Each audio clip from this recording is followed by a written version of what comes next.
이형우입니다. 네, 네 반갑습니다. 동영상부 인턴기자 이수빈이라고 합니다. 네, 반갑습니다. 인터뷰 응해주셔서 감사합니다. 편하게 앉으시죠. 아, 네. 지금 대한민국이 사실은 엄청난 위기이기도 하고 위태로운 상황이죠. 그러니까 민주주의뿐만 아니라 네. 윤석열 대통령이 갑자기 석방이 됐잖아요. 석방된 뒤에 주가는 떨어졌고 환율도 폭등을 했어요.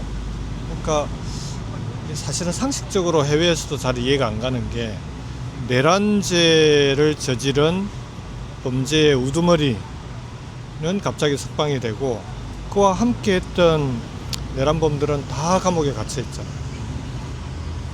이제 이 상황 자체가 말이 안 되는 거죠. 그리고 그 과정이 검찰과 법원이 결정 과정이나 석방 과정이 석연찮잖아요. 국민들이 쉽게 납득하기가 어려울 정도로 상식적이지 않거든요.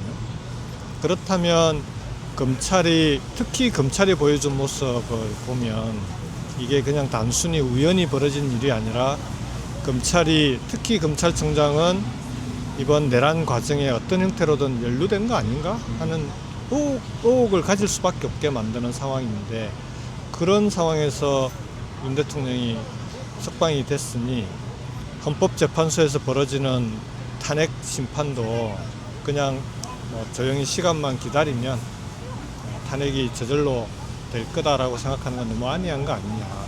그래서 지금은 대통령의 잠깐 나온 석방 가지고도 나라가 이렇게 난리인데, 만일에 하나 탄핵이 기각되거나 하면은 정말 대한민국은 완전히 이제 나락으로 추락하는 거고요.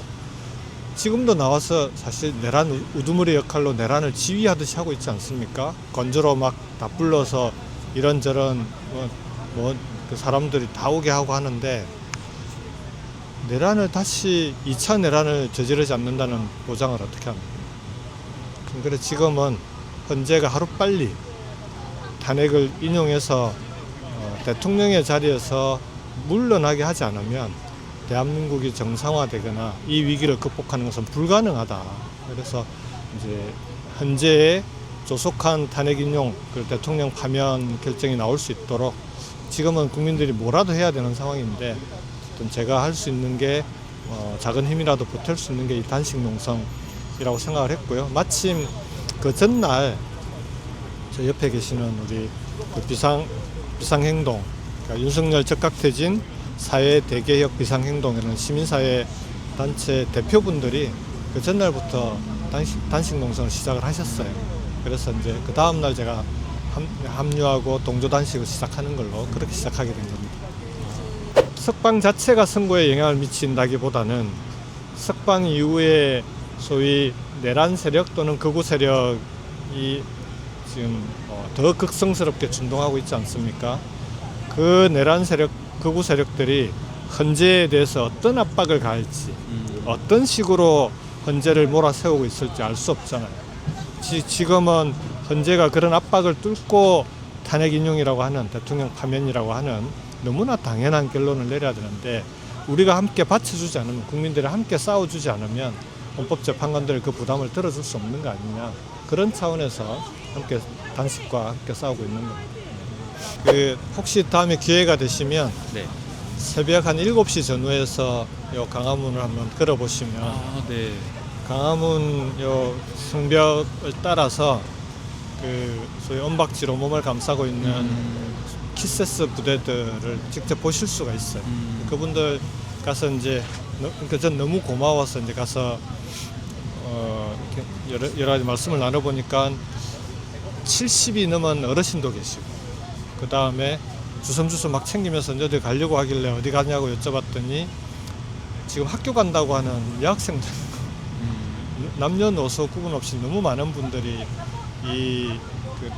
윤석열 탄핵과 파면을 위해서 밤을 새가면서 밤샘 농성을 하고 계시거든요. 그래서 그분들한테는, 그분들이 저한테 뭔 얘기를 할 게 아니라 제가 그분들께 정말 감사하다고 고맙다고 말씀드리고, 그분들이 진짜 건강 잃지 않고 끝까지 함께 싸워갈 수 있도록 했으면 좋겠는데, 그분들이 끝까지 용기 잃지 않고 싸울 수 있게 하는 건 국민들의 지지입니다. 국민들의 성원과 지지이기 때문에 혹시 기회가 되면 꼭 그분들을, 저도 저지만 그분들을 꼭 취재를 해주셨으면 좋을 것 같습니다. 네. 그러니까 우리가 이제 대한민국의 민주주의가 전 세계적으로 완전한 민주주의 국가로 정말 높게 평가받던 시절이 불과 몇 년 전 아닙니까?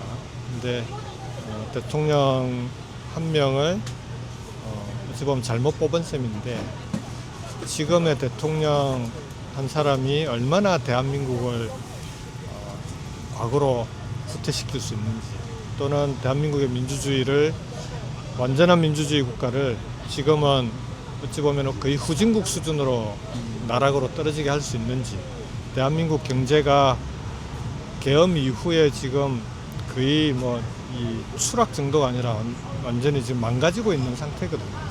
더군다나 트럼프 당선 이후에 국제적으로 격변하고 있는 시기에 해야 될 대응도 제대로 못하고 있기 때문에 이런 상황이 결국은 정치적으로 우리가 정치를 잘 못 풀어나가면서 요 결과까지 온 거 아닙니까? 그래서 이번 과정에서 국민들께서 거리에 나오셔서 싸워주시는 만큼 이후에 이 과정을 극복해 나가는 과정에도 정치에 관심을 가지고 함께 연대하고 연합해서 힘을 모아서 대한민국이 올바른 길로 갈 수 있도록 국민들이 나서주셔야 가능하고, 정치인들은 당연히 그 일을 하겠지만 정치인들은 결국은 국민이 생각하고 국민이 행동하는 것만큼까지만 갈 수밖에 없습니다.